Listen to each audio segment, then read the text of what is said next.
Hopefully, all of you are familiar with our sister podcast, Up and Vanished, an investigative podcast that explores the cold case disappearance of Tara Grinstead. This year, the Up and Vanished team will be hitting the road on the Up and Vanished Live Tour. UAV Live is an exclusive Season 1 audio and video experience, plus a live audience question and answer that you're not going to want to miss. Host Payne Lindsay will share all of the untold stories from his investigation with never-before-seen documentary footage and unreleased audio. I'm happy to announce that I will be participating in the tour and look forward to meeting the Up and Vanished and the Sworn listeners face-to-face to discuss these cases and to answer your questions. We will be headed to over 15 cities, including Los Angeles, New York, St. Louis, Austin, Raleigh-Durham, Chicago, our hometown of Atlanta, and many more. Tickets are on sale now, so don't miss out. For a full list of dates and ticket information, visit upandvanished.com/live. That's upandvanished.com/live. I'll see you soon in a city near you. The case being discussed in the next couple of episodes of Sworn was an emotional case. It was a horrific case. It was a highly publicized and emotional case. But the purpose of this podcast is not to relitigate guilt or innocence, and nothing that I say should be interpreted as an expression of my opinion about the guilt or innocence of anybody. Neither I nor this podcast is intended to relitigate the issues at trial. The jury has spoken. This is about what the case looks like from the inside looking out. The case was extensively litigated by very good lawyers on both sides. A jury reached a verdict, and it's not our place to relitigate those issues. But we do want to bring you inside the case for an insider's look at the case of the state of Georgia versus Justin Ross Harris.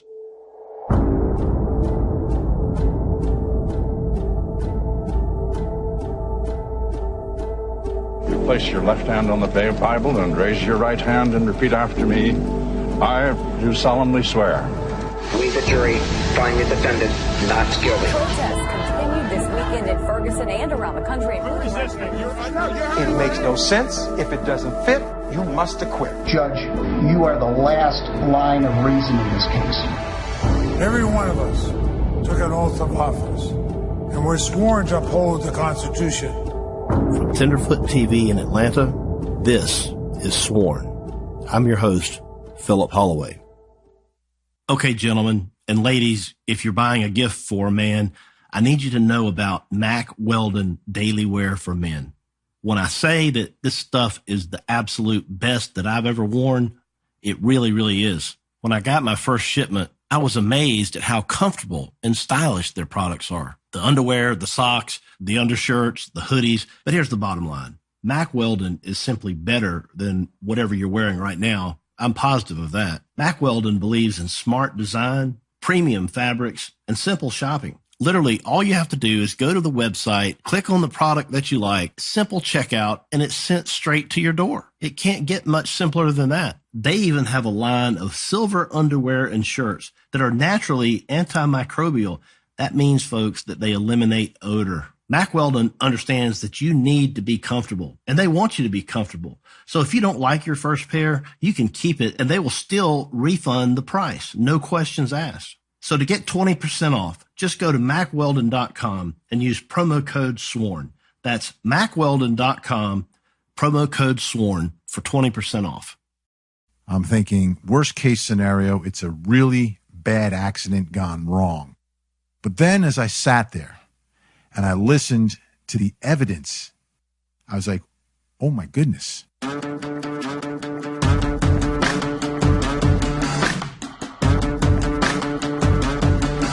Have you ever wondered what it's like to be a lawyer who has to represent someone who is accused of something horrific, who is seen as a monster and a reprehensible human being?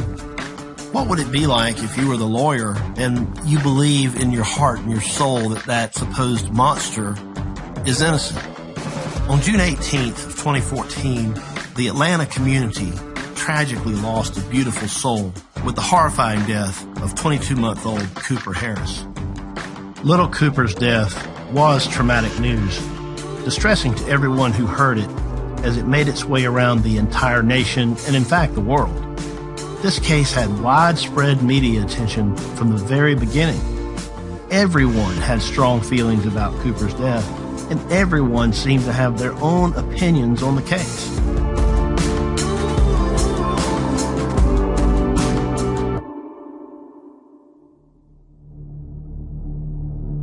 There's a baby on the ground. What's the address? I'm calling 911. Where's Speedos?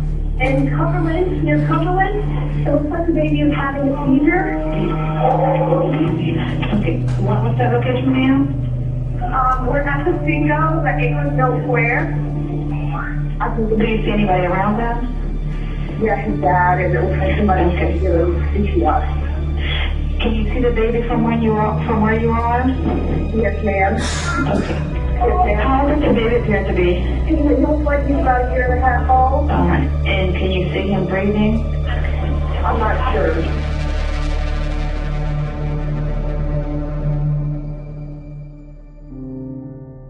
Hi, I'm Meredith Stedman, a producer on SWORD. On the afternoon of June 18th, 2014, Cobb County Police received a 911 call from a woman witnessing a baby who appeared to be having a seizure, being pulled from a car in the parking lot of a shopping center. Due to the screams coming from the father, 22-month-old Cooper Harris was quickly surrounded by onlookers. A few people tried to help, CPR was attempted, but Cooper Harris was pronounced dead at the scene. Cooper Harris was the son of Justin Ross Harris, known as Ross, and Leanna Harris. They lived together in Marietta, Georgia, a suburb north of Atlanta. Ross Harris was a 33-year-old web developer for Home Depot and the lead guitar player at his church. Leanna Harris was a 30-year-old dietitian. They met in Alabama, and at the time of the incident, the two had been married for roughly 8 years. By all accounts, Ross and Leanna were kind people, active churchgoers, and a happy family. Around 9 a.m. on the morning of June 18th, Ross Harris and his son Cooper went to Chick-fil-A on Cumberland Parkway in Cobb County. After breakfast, he placed his son back into the rear-facing car seat in his Hyundai Tucson and headed off to drop Cooper at daycare. Around 4 p.m., Ross left his work, and his wife Leanna headed to pick up her son from daycare. To Leanna's surprise, Cooper wasn't at the Little Apron Academy where he was supposed to be. After driving for about 7 minutes, Ross pulled over at the Acres Mill Square Mall, screaming. Cooper had been in the car all day. The Acres Mill Square Mall in Cobb County, Georgia is a busy place with many different shops and restaurants. When Ross Harris pulled his 22-month-old son out from the back of the car seat, there were dozens of witnesses in the parking lot. Early Wednesday morning, exactly 1 week ago, Justin Ross Harris was seen at this Atlanta area Chick-fil-A. Harris was seen strapping his 22-month-old son Cooper into his car seat. He drove less than a mile away to this Home Depot store support center where he works as a web designer.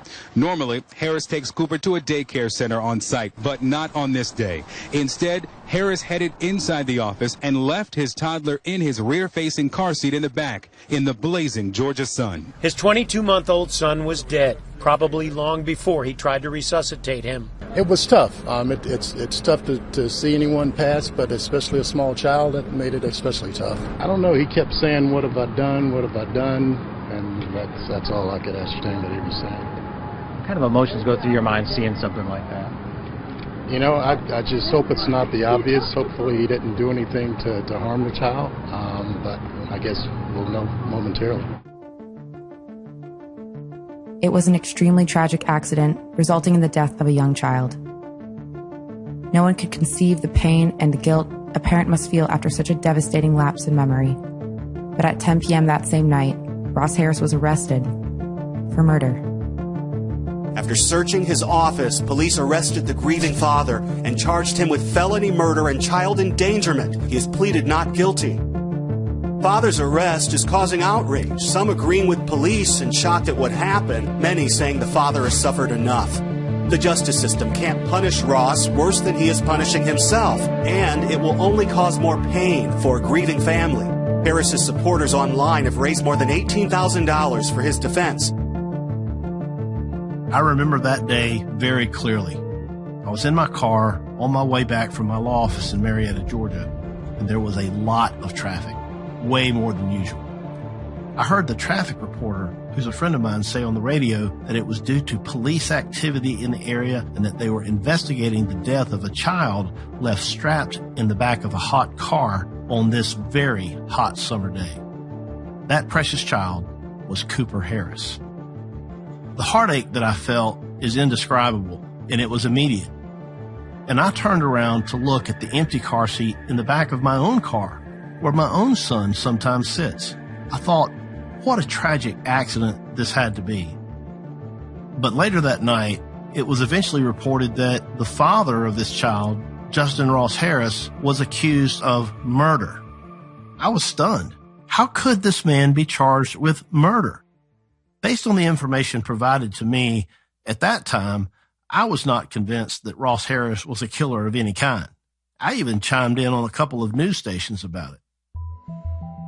Justin Ross Harris, 33 years old, now indicted on 8 counts, including malice murder for the death of his 22-month-old son, Cooper. Joining me now is Philip Holloway, a criminal defense attorney and former Atlanta prosecutor. Criminal defense attorney Philip Holloway joins us now. I want to bring in Phil Holloway. Phil, give us a sense of what's going on right now. Malice murder is something that is an intentional death. It indicates premeditation. It indicates deliberation, something that was planned in advance and particularly cruel. An abandoned and malignant heart is what Georgia Code calls malice.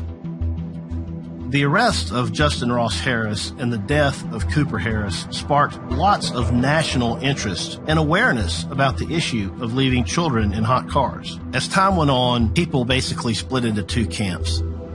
Those who were absolutely convinced that he was guilty of murder, and those who believed that it had to be a tragic accident. Nonetheless, the story was out, and people were talking. Many people had doubts about Ross Harris's guilt. To gather some additional perspective on this case, I talked to a friend and colleague of mine named Vinnie Politan. Vinnie is an anchor at 11 Live News here in Atlanta, and he's a former correspondent for Court TV and at HLN. Vinnie and I literally sat together during the probable cause hearing for this case with a CNN news crew right outside the courthouse. Leading up to the probable cause hearing, I was not convinced that this was really a murder case. I'm thinking, worst case scenario, it's a really bad accident gone wrong. There's no way I could have even considered that a father would intentionally leave his son there.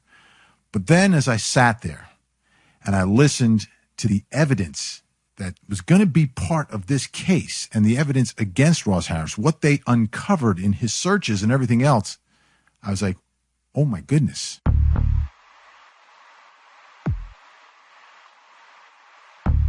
First, you look at that day, that morning, and you watch all the videotapes, because you can track all of his motions and things that he did through surveillance. And there's 2 parts of it that are, to me, very revealing. The one part that everyone was talking about, where he's dropped off by his friends and he goes to put the light bulbs into his SUV. He opens the door of his SUV in the middle of the day at lunchtime and is able to put those light bulbs in, but never looks inside the car. To me, that was so unusual, awkward, counterintuitive, that you have light bulbs in your hand, you're placing them in your car, and you open the door, don't look inside, and toss the light bulbs in and close the door, and then turn around and walk away. But the most revealing part of the surveillance video comes after that moment, as he's walking back to his office from his car, where his son is dying or is already dead, and he passes someone. And as he passes that person is walking towards the vehicle where Cooper is. As the person who passes Ross Harris starts to pass Ross Harris's SUV, you can see Ross Harris stop and peek over his shoulder to take a look at that guy. Why? Why is he looking? Is he turning and looking over his shoulder to see if that person sees inside the window and can see the little Cooper's inside his SUV? To me, very revealing. At that probable cause hearing, the testimony was that Mr. Harris went to his car multiple times throughout the day And the idea at the time that he could not have possibly been aware of what was happening in the back of his car seemed particularly questionable. The part of the evidence, to me, that is so real for a juror to understand and so simple for a juror to understand, we've talked always about Ross Harris's SUV. It's not a Chevy Suburban. This is not some super stretch SUV. This is a compact SUV. I wouldn't even call it an SUV because that's so misleading. This car is tiny. And when you take a look inside and you see the photos that were presented by the prosecution of the interior of Ross Harris's vehicle, you can see how close that car seat is to the driver's seat. It is virtually inconceivable that you could sit in the driver's seat of that vehicle and not notice or understand that there's a child seat right next to you. Because remember, it's rear facing. So it is right there within inches of the driver's seat. And if you're leaning over to grab your bag, if you're turning 40 degrees to your right, there's no way you don't notice that child seat. It's right there. So how on earth could he drive for more than 10 seconds and not remember that there's a child seat there? He didn't have a rear-facing camera. He's got to take a peek over his shoulder. And as soon as you turn the slightest bit over your right shoulder inside, there's no way on earth you don't see the car seat. One of the big issues in the case was Mr. Harris's physical size and the small size of the SUV. How could he have not noticed the child in the back of the car when he left work that day? In other words, was this just a freak accident, or did Ross Harris intentionally leave his son to bake to death in the back of a hot car? One thing that was constant from the beginning of the case all the way through the conclusion of the trial is that Justin Ross Harris maintained his innocence. On the day he was arrested, he expressed those exact feelings to his wife while he was in the interrogation room at the Cobb Police Headquarters.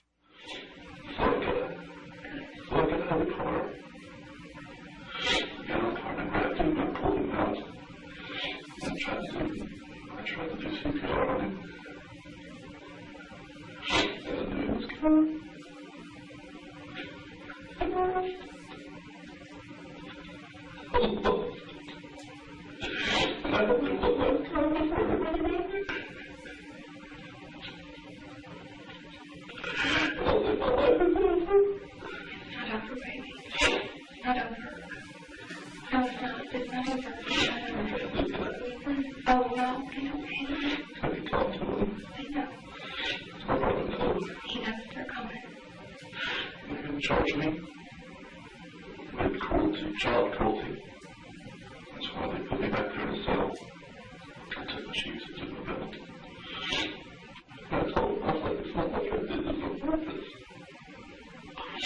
I feel like I want people to know that I love that boy in my life.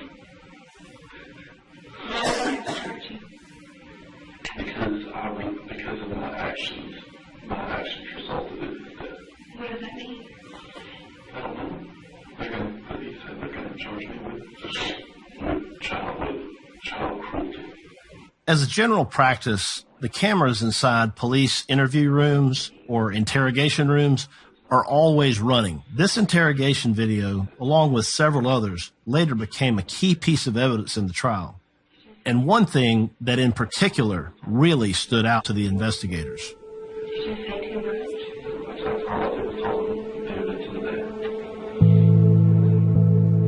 Leanna, Mr. Harris's wife, asked him in the interview room, among other things, "Did you say too much?" To investigators, that was an odd question, and the demeanor of Mr. Harris and his wife didn't add up. In the eyes of the investigators, the tears and the emotion that was displayed during that interaction between Leanna and Ross Harris was not genuine. And that was a source of much debate, both before the trial and during the trial. The most shocking part of this case for me was finding out who Justin Ross Harris really was. More to come after the break.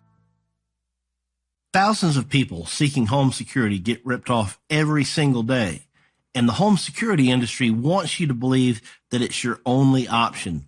They've got hordes of salesmen out there just trying to scare you into signing one of their long-term contracts. You get stuck writing the huge check month after month with no way out. It's robbery by contract, and it can cost you thousands. But there is a better way to protect your home. Simply Safe Home Security. Simply Safe has no contracts. You'll get award-winning 24/7 protection, best in the industry. And there's security professionals watching, just ready to instantly send the police. And here's the thing. It's just $14.99 per month. That's less than half of what most security companies charge. So protect your home the smart way. Visit simplysafe.com/sworn to save $100. Don't miss out. This sale ends very soon. That's only at simplysafe.com/sworn. Go now to simplysafe.com/sworn. It's still really hard to get your head wrapped around why would a person intentionally leave their son to die in one of the worst ways possible. What could possibly be the motive? When it first happened, people sort of forget the initial reaction. You know, you had an aggressive prosecution team who's charging this father, apparently not giving him time to grieve. It's the way it played in the media and publicly initially, was that this father was almost being victimized by the system, by the prosecution, who had jumped to a conclusion and was being overly aggressive and was trying to turn this into something that it wasn't. And then that got turned around very quickly because of the shocking revelation of who Ross Harris was and the life that he was leading and what his true focus was. This was not a guy who was living anything close to a traditional life. It was absolutely a shocking moment because you learned so much more about who he was and this double life that he had. And there was something that I would consider a motive. And you think about a father and a son. Why would a father kill his son? And to me, that's a question that had to be addressed before you could even think about this being an intentional murder. Behind the scenes, police were uncovering information that would begin to paint Justin Ross Harris in a completely different light. The Cobb County father accused of intentionally leaving his 22-month-old son, Cooper, in a hot car to die. Just 2 weeks before Cooper died, Harris started an online sexual relationship with a woman, and it continued during the day that the toddler died. Yet again, another woman met randomly, first through an app from a phone called Whisper. During the police investigation, law enforcement discovered that Justin Ross Harris was not only engaging in explicit sexual conversations and sexting with multiple women, some of them minors, he was also having extramarital affairs, including sex with prostitutes. There's a difference between being a bad father and being a bad husband. Being an adulterer, a philanderer, a cheater, and even sexting with underage girls doesn't necessarily mean that you're a murderer, does it? It was apparent to everybody, at least those in the legal community following this case, that this information, if it made its way into an indictment, would most certainly cause a jury to hate Justin Ross Harris at a minimum. Yeah, there are husbands who cheat on their wives. There are husbands who have mistresses. But this is a man who became so obsessed with sex and his pursuit of women. It was like 24/7. This was the most important thing in his life. And for me, that's the shocking part, that a father of a young child like that could be overtaken in his mind with something other than the well-being of his own child. And the most important thing in Ross Harris's life on the day his child died was, again, pursuing sex with random women that he's meeting. And it was that obsession, to me, that was the most shocking part of this. That was the big revelation. Once you find out what was going on in his life and what he was doing and what he was up to and this secret double life that he had, you could understand that in his mind there somehow you could form a reason why I would want to get out of that life and take the life of my own son. It reminded me of Scott Peterson. Scott Peterson was a husband and a soon-to-be father who killed his 9-month pregnant wife out in California. He's sitting on death row right now. I saw the similarities between the two cases in that Scott Peterson wanted to live a life that he could not live as a husband and father. And for Ross Harris, same thing.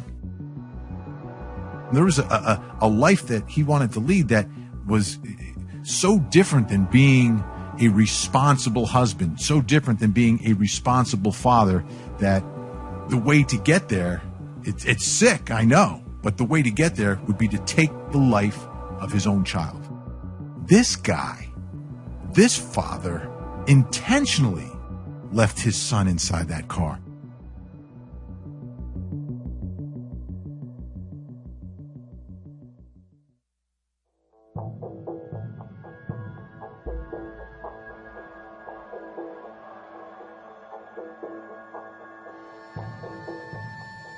During the investigation, a few unsavory details came out about Ross Harris and the events of that day.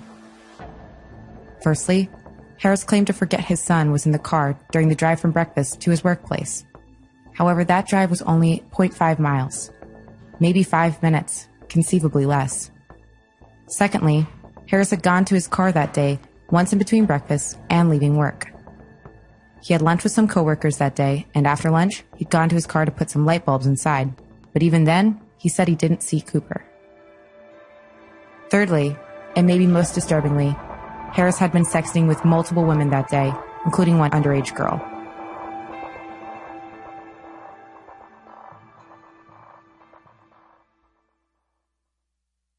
Are you an employer who's hiring? Do you know where to post your job to find the best candidates? You know, being a small business owner myself, I'm fully aware of the challenges in finding really, really good talent and the importance of being able to find that talent to create a successful business. But with ZipRecruiter, you can post your job to 100 plus job sites with just one click. Then their powerful technology efficiently matches the right people with your job better than anyone else. Unlike other job sites, ZipRecruiter does not depend on candidates finding you, it finds them for you. In fact, over 80% of jobs posted on ZipRecruiter get a qualified candidate in just 24 hours.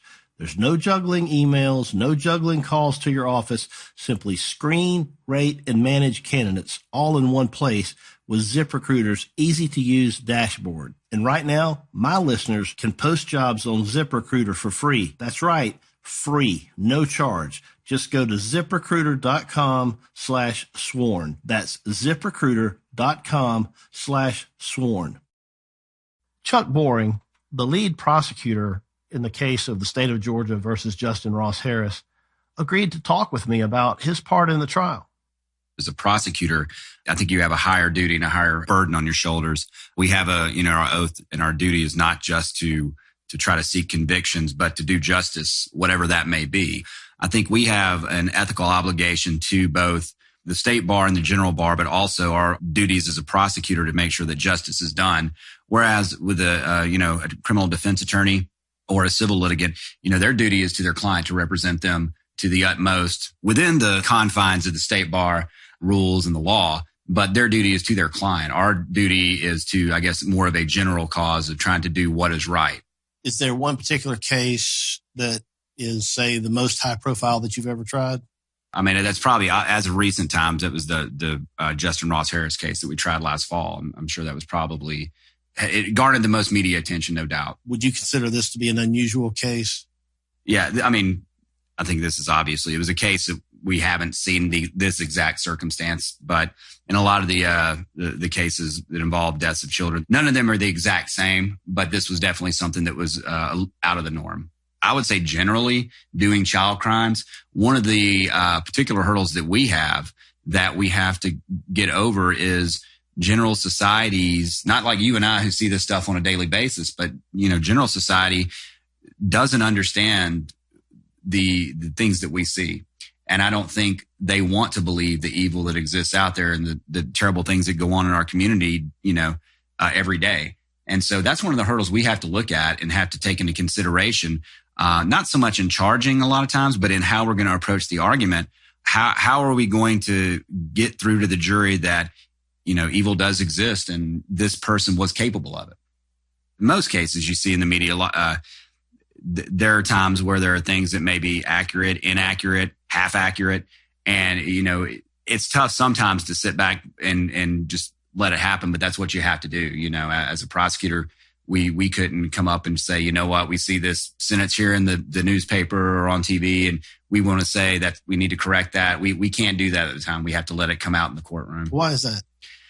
Well, I think, that one thing is you don't want to taint a jury. That's one of the big problems when you have a case with media attention and publicity. One of the biggest problems is when, as far as, the appellate decisions have held, is if a prosecutor or a defense attorney comes out and puts out intentionally, or maybe not intentionally, but a statement outside of the courtroom that turns out not to be correct. If a court finds that was done and it was done to influence the jury improperly, that could affect the prosecution of the case. So you have to be very careful, and we have ethical obligations as well about what we should or shouldn't say in the media outside of a courtroom before the trial is had to a jury. Let's talk about the attempt that you mentioned at picking a jury in Cobb County. What extraordinary measures were undertaken to attempt to pick a jury in Cobb County? Well, I think the first thing that was done that was, everyone agreed on that would help accomplish it was bringing in an extraordinary amount of jurors, hundreds of jurors, as opposed to, for one case, you may have a general jury pool and the judge calls 42 jurors up. We had hundreds of jurors just called in for this case. Another thing we had done, we thought that may expedite some of the situations and ferret out people that there was just absolutely no way they could be on the jury, was to do jury questionnaires regarding pretrial publicity and a myriad of other subjects related to the case. So that's another tool that we tried to utilize to try to actually see if we could get a fair and impartial juror in this county. Extensive efforts were made to find an impartial jury in Cobb County, Georgia. Defendants have a constitutional right to be tried in the county where the crime is alleged to have occurred. But in the end, after much effort and much deliberation by the judge, it was decided that the venue of the trial needed to be changed, particularly because of pervasive negative media. What went through your head when you realized that this show was about to go on the road? I tried to make sure that my main thought process was, what is the best thing legally and the best thing for this case? What is the best thing to do justice for the victim in this crime? So for good or ill, whatever happened extraneously, not saying that wasn't in the back of our minds, I'm sure, but you have to be cognizant and make sure that your decision is based upon what is the most legally appropriate thing to do and what is the best thing for the case. After we got done and jury venue had been changed, that's when the kind of reality of it washes over you. And then you start thinking about, how are we going to live? Where are we going to go? And when you change venue like that and you move hundreds of miles away, just as the months go toward trial, there are things you haven't thought of before, like, oh, great, how am I going to get this? How am I going to get that? I've got to find a dry cleaner wherever this is going to go. Big and small, it starts to wash over you once that actually the trigger's pulled. How was it decided upon Glenn County, Georgia, and Brunswick? Well, the way the suggestions are made to the judge in a case like this, the parties defense and state can make suggestions about different counties that they may want to try the case in. And, it's up to the judge ultimately to make a determination. She can pick one of the counties suggested by the parties, or she can independently decide on a county. What you have to do is look at the demographics of the county involved that you're trying to move venue to. The goal is to find something that's demographically similar to the county that you're already, the original county that venue is in. And so Glenn County actually over the years has been a county where in cases where venue has been changed, both from Glenn County to another county and from Cobb to Glenn, it's gone back and forth a little bit because the demographics of both counties, they kind of mirror each other. And so it was a natural fit. For one other thing that I think had to be taken in consideration was that when venue is being changed because of the aspect of media attention, it probably would be most wise to switch venue to somewhere that may have a different media hub. And most of the news and things of that nature down in Brunswick, St. Simons, they're actually in the Jacksonville media market, not Atlanta. So you have to move it far enough away to at least numb some of the pretrial publicity. I want to speak briefly about the car that Cooper died in. It was transported to Brunswick for the trial, correct? Correct. How was it transported? As far as the vehicle getting it down there, I'll say, it was costly to do it, to make sure it got down there in a manner that it preserved it. There were nothing, because you wanted to make sure nothing was done incorrectly. So it was a task to get the car transported down there and to house it.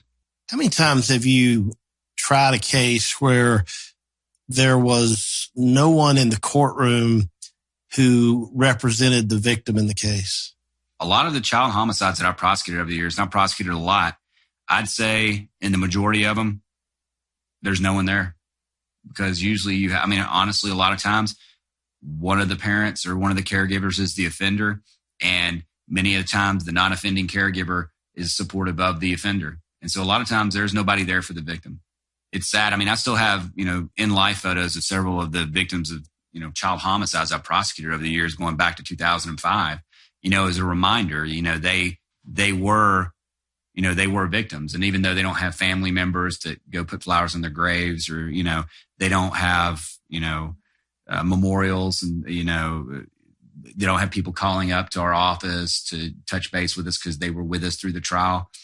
You want to keep some memory of, that living being whose life was taken from them criminally.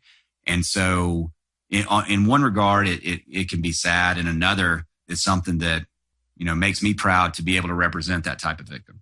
You've got a jury in the box. You present your case. You cross-examine witnesses. You examine other witnesses. The defense puts up its case. Motions are argued during the middle of a trial. And now you're at the end. What does it feel like to stand in front of that jury in that moment? I was pretty worn down by the time it got there. But I will say in the state's second close, it wasn't so much exhaustion, but it was finally like I finally get this last opportunity and complete opportunity to seek justice for the victim in the case. And so I think that's what it felt like. This moment is finally here. Everything is out there before the jury. So here it is.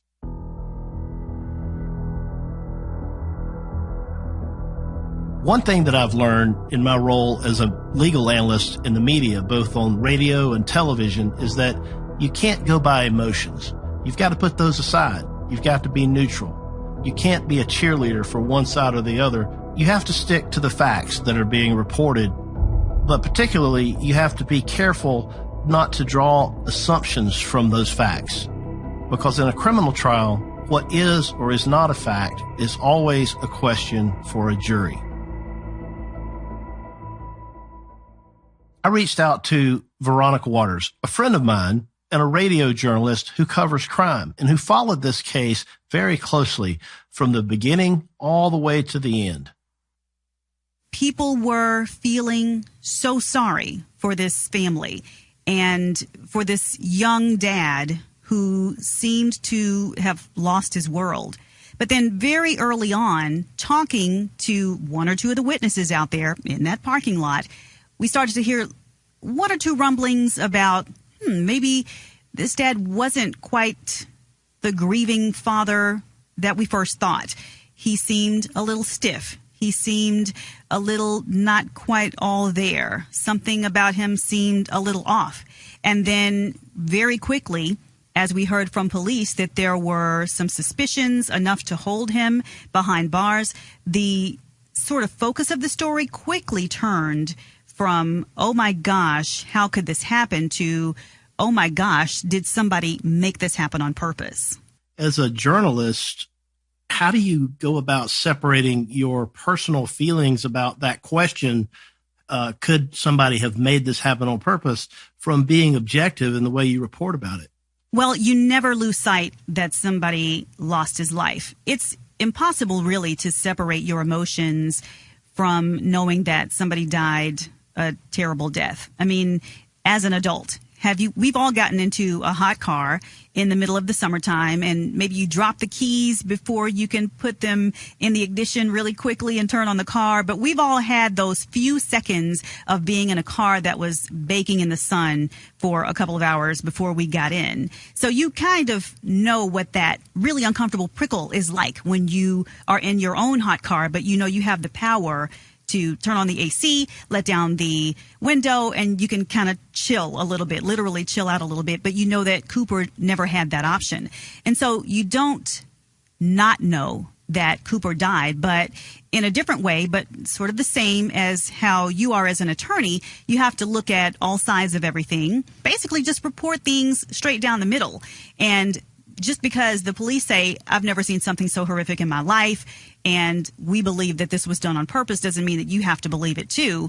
And I think the way that you keep that in mind means that you do your job as a reporter and not sort of try to sway the audience. I mean, my job is to go straight down the middle, and that's what I did. You sort of have to pay attention to not getting caught up in the spin and looking at what is actually presented at trial. But I think for the jury in this case, emotion did really lead the way, because there was a lot of, at the end of the day, a lot of people just couldn't imagine that somebody could forget their kid.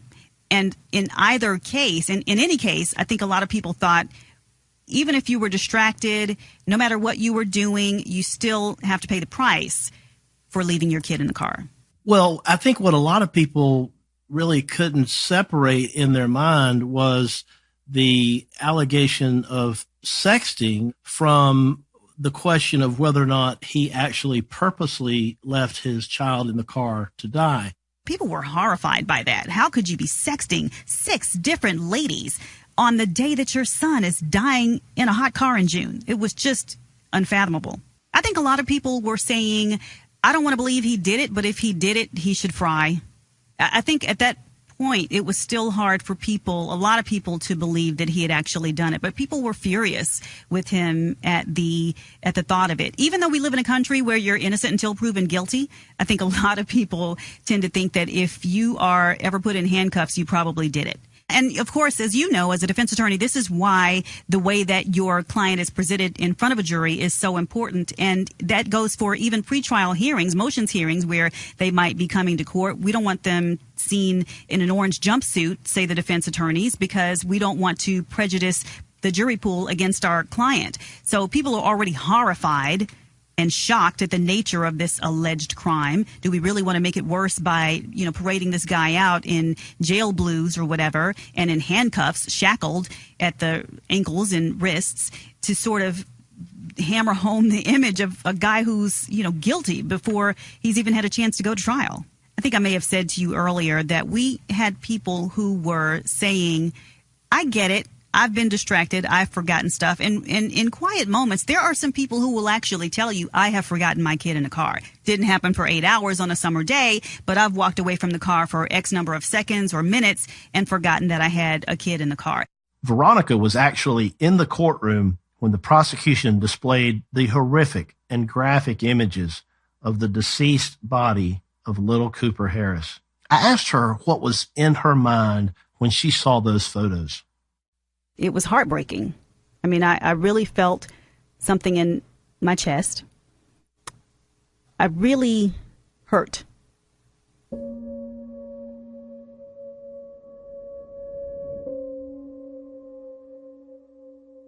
When we heard about what Cooper probably experienced that day was bad. But just looking at the pictures of his frozen little precious body, this beautiful little boy,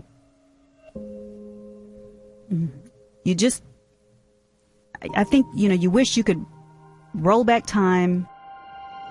You can't imagine that someone could have done that on purpose. Who would wish this kind of death on somebody? I do think that the verdict against Ross Harris was a condemnation of how he spent his married life. Listening to the cases laid out by the state and the defense, I was shocked. I just think for a lot of people, it is hard to separate someone who lies and cheats that much or from someone who could be a killer. And I certainly think that that was the argument made by the prosecutor. Conversely, Maddox Kilgore said, this is a guy who has moral failings. He's a terrible husband, but he loved his kid more than anything. And I think one of the things that was very surprising to me was that the prosecution rested its case without ever having called a single witness who could say that Ross Harris ever even spoke a cross word to Cooper. And that was a shock to me, because there was not one person who ever said, yeah, he seemed like he loved Cooper, but I remember that time he snatched that boy's arm in the grocery store. Or I remember the time he spanked him and I just didn't think that was right. We never heard one single person say that Ross Harris had even frowned at his little boy one day. By all accounts, Ross Harris loved Cooper. Even though the prosecution found what they believed was convincing evidence that Justin Ross Harris was cheating on his wife with multiple women and that he was more concerned with his extramarital sex life than the safety of his own child on the day little Cooper died, not everyone was convinced yet that this was a murder. Both sides prepared for what would be a very drawn-out trial, several hundred miles outside of Atlanta, all the way down to Brunswick, Georgia. The question remained, was this murder or was this just a horrible accident? Justin Ross Harris was represented by a defense team led by a friend of mine named Maddox Kilgore. Maddox's job was to convince the jury that Justin Ross Harris loved his son Cooper, that he was a good father. And as a good father, he could never have done something like intentionally murdering his child in this horrible way. His job was to raise reasonable doubt wherever it may have existed. And ultimately, it was up to Maddox to prove to the jury that this was nothing more than a tragic accident. From watching Maddox in court and knowing him like I do, I know that he really, truly, honestly believes that this was a tragic accident. I sat down with Maddox Kilgore to talk about the case. Next time on Sworn.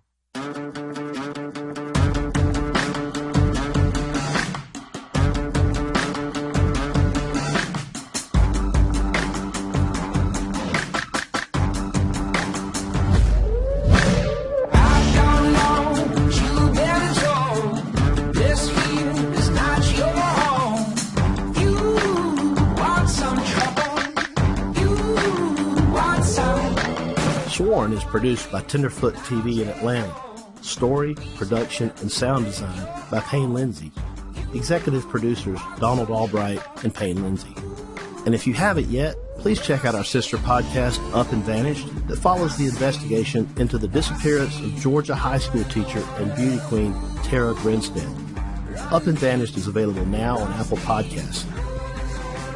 Sworn is mixed and mastered by Resonate Recordings. If you're in the market for podcast production, go to resonaterecordings.com to get your first episode produced for free.